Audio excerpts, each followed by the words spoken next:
Juan Dilasag, nagbabayad na kami ng 10,000 pesos a month. Dapat na ba kaming mag-solar?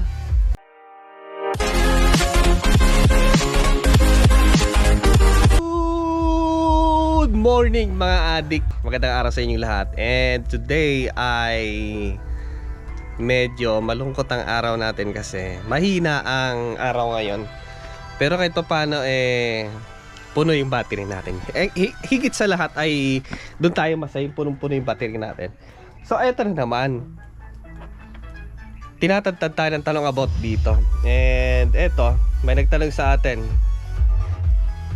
Sabi ni Sir Arju okay, 2K lang monthly namin.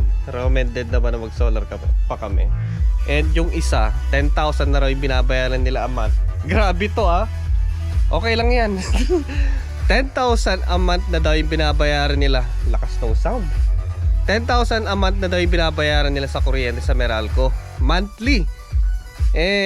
Dapat na daw ba silang mag-solar?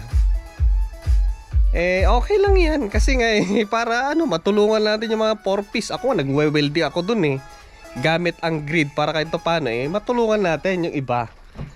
Ang daming mga nakasabit sa ating bayarin sa sa kuryente. So ito yung project ko mga lodi.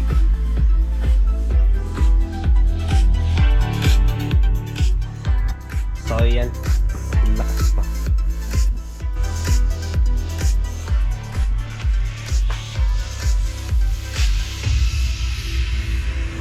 Alam niyo mga bossing, ang sarap ng ngiti ngayon ng mga naka-solar. Kasi nga wala silang problema. Wala silang problema sa mahal ng kuryente. Ang problema lang damay kami, damay tayo sa mga hidden charges. Like yung lifeline, senior citizen, okay lang yon. Yung mga generation loss, mga loss na yan, masaklap lang kasi yung lifeline at yung iba pang mga charges. Yan. So okay lang yan, kaya ako nag-welding dito para kahit paano meron tayong contribution sa mga ganong klase ng mga Ayan. So ngayon ay naka-solar si Juan Dilasag. Naka-solar ako, puno na yung battery natin, pero ang ginagamit ko ay grid pa rin sa welding. Yan, pag nagwe-welding ako, grid ang ginagamit ko. So naka-grid tie. Yan naka-grid tie ako para makasupport yung solar panel natin. Para ito paano hindi naman malaki yung babayaran natin. Hindi kasi natin pwedeng ipa-shoulder lahat sa sa inverter. Kasi 3.6 lang siya. Siya nga pala may nagtatanong sa akin kung ilang watts ba ng inverter na pwede ang welding machine. Ayan. Hindi ko ina-advise na pwede na gawin ninyo guys at pwedeng gawin. Siguro ang recommend ko lang siguro dito kasi hindi pwede. Talagang hindi pwede. Although yung iba ginagamit nila pero hindi ko sinasuggest na gagawin, baka masira. So, ang inverter na pwedeng gamitan ng welding machine ay yung mga inverter na 10,000 pataas ang kanyang wattage. Pero yung pababa like 8,000 hindi pwede. Hindi ko pa rin sinasuggest. Although pwede naman pero hindi recommended. Ayan, tubular yung ginagamit ko. May kalat-kalat dito ayan. So naka-grid tie tayo habang nag-welding. May tulo na naman dito, yan May tulo na naman. Sabagay, hindi naman masyadong marami. Hindi naman ako nagbablog dito kasi mainit. So ngayon ay sampahin lang muna siya and garahe ng ating mga scooter at motor, kulong-kulong. Pero pagdating siguro ng Bermas maganda naman tumambay dito kasi nga malamig. Magandang rest house na naman. So balik tayo sa tanong kanina na Juan Dilasag. 2,000 na yung binabayaran namin sa grid or 10,000 na. 10,000 ang binabayaran namin monthly sa Meralco. Or dito sa amin nga umaabot nga ng ano may 15,000 to 14,000 nga yung binabayaran Pero hindi ko sinasuggest na mag-solar. Kasi nga, alam ko yung tao, alam ko yung may-ari na ano siya medyo makunat. May kakunatan. So, hindi ko sinasuggest kasi kilala ko siya. And kung ako ang tatanungin mga bossing, hindi naman yung gaano kataas ang dahilan Ang tanong, kaya pa ba natin bayaran? Or meron ba tayong sapat na dahilan? Or mas mabigat na dahilan para mag-solar? Kasi kahit sabihin natin 15,000, 20,000 a month, lalo kung kayang-kaya nyo, mapera kayo, parang wala lang yan Kasi sabihin natin na 2,000 monthly, ang mahal na mag-solar.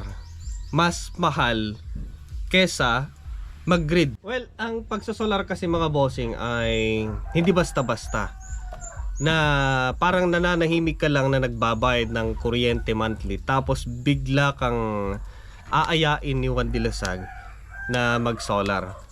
Hindi naman basta-basta yan kasi napakamahal ang mga gamit. Napaka-expensive, costly ang pagsosolar.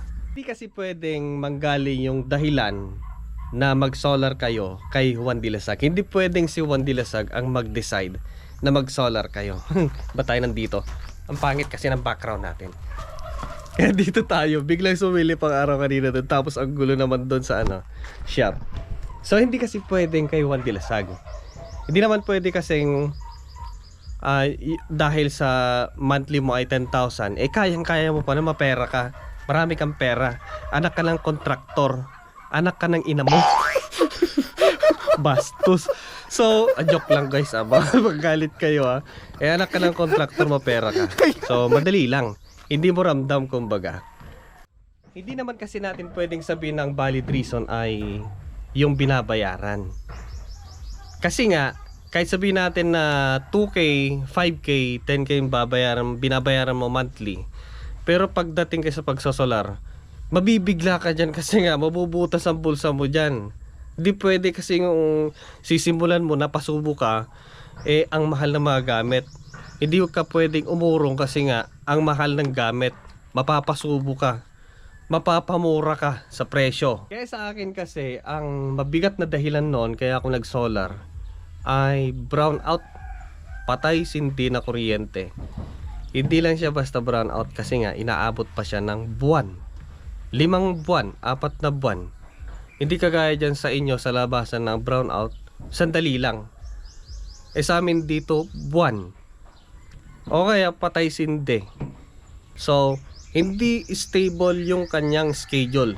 Pabago-bago. Tapos biglang mawawala ng 1 buwan, 2 buwan, 3 buwan, 4 na buwan, 5 buwan. Tapos kung generator naman ang gagamitin mo, limited lang yung time na meron kang kuryente. Isa pa, kung ikaw yung may-ari ng generator or ikaw yung lalaki sa bahay, in short, ikaw lang yung nangaliko sa generator, ikaw yung mapupuyat. Lalo sa gabi, ikaw yung mapupuyat. Kung pinapatay mo yung generator ng hanggang 10, hindi ka pwede matulog na hanggang 10. Tapos sa araw, syempre maingay yung generator araw at gabi. So mas magastos. Yun ang ayaw ko noon pag generator. Generator ako ng diesel na belt drive. Yun ang problema. So unti-unti na pag-isip-isip ko, magsisimula ng pagsosolar. Pero pag technician kasi mga DIYer, meron man or wala, sige ang mga yan. So yun ang isang mabigat na dahilan. Patay sindi ng kuryente. Kasi ang binabayaran ko lang sa kuryente noon dito, umaabot lang siya ng 600 to 1,000, 1,500. Madalang umabot ng 2,000 yan kasi nga sakala abot ng 2,000 yan kung magwe-welding ako. Pero pag hindi naman, 1,000, 1,500, ang baba lang. So hindi siya mabigat na dahilan na mag-solar. Kung sabihin na natin na yun ang binabayaran mo tapos mag-solar ka, mas mahal naman ang solar. So yun ang mabigat na reason. Patay sinding kuryente, blackout, long-term blackout. Juan Dilasag, basta gusto namin kasi mahal yung binabayaran namin, nasa 2,000, 5,000, 10,000 or either 20,000 naman. Ang presyo kasi ng pagsosolar, eto yung nakaset up sa akin, yung inverter ko yung battery ko, umaabot po siya ng hanggang 225,000. Ayun. Oh, magso-solar pa rin ba kayo?